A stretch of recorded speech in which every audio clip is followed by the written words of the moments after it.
Yes, sir. Yes, Mr. Chair. We have two registered speakers, Cody Davis and Michael Bryan. Michael Bryan is ceding his time to Mr. Davis. So, Cody Davis, you have 6 minutes, sir. Good morning. Good morning. Cody Davis. My comments today focus on the Immokalee Sand Mine expansion and on the legal standards governing the proposed variance and the long-term integrity of the county's land use framework. First, the Land Development Code states that a variance requires that hardship not be self-created and must arise from special conditions of the land. The staff report explicitly states that, quote, there are no special conditions or circumstances that do not result from the action of the applicant. This is a direct acknowledgement that the required hardship criterion is not met. If that finding stands, approval would not be based on the variance standards as written. Second, the requested relief is not minor dimensional flexibility. It eliminates required buffers adjacent to agricultural lands and rights of way and removes over 2,000 feet of required screening, berm, and fencing. The code requires that a variance be the minimum necessary to allow reasonable use. Complete elimination of perimeter requirements is difficult to reconcile with the concept of minimum. Third, the justification offered is based on operational convenience, that screening would interfere with day-to-day activities and that the processing area is set far back from the road.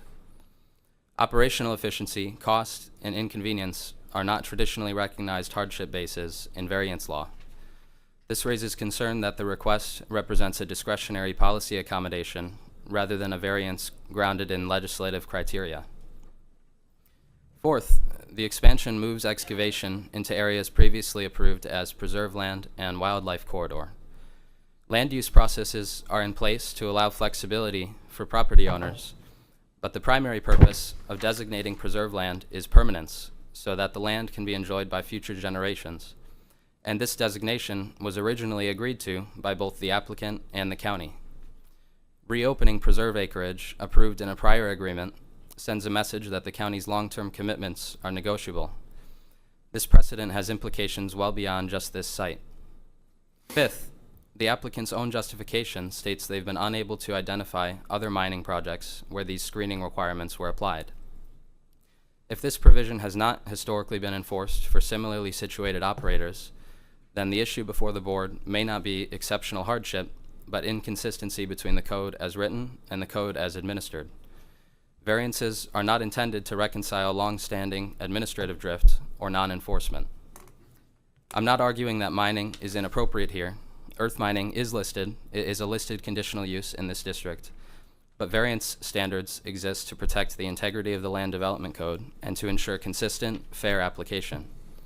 If the board believes buffer standards should be different for large rural mining operations, or that the written standard no longer reflects county policy and practice, these are legislative questions, not variance questions. Approval where exceptional hardship is not demonstrated is an improper use of the instrument. I respectfully ask the board to ensure that each variance criterion is satisfied based on competent, substantial evidence, particularly the non-self-created hardship and minimum necessary standards. And I especially urge the board to pull these three items, 16A1, 17A, and 17B, from the summary and consent agendas and place them on the regular agenda where they can be given full scrutiny. Thank you. Thank you.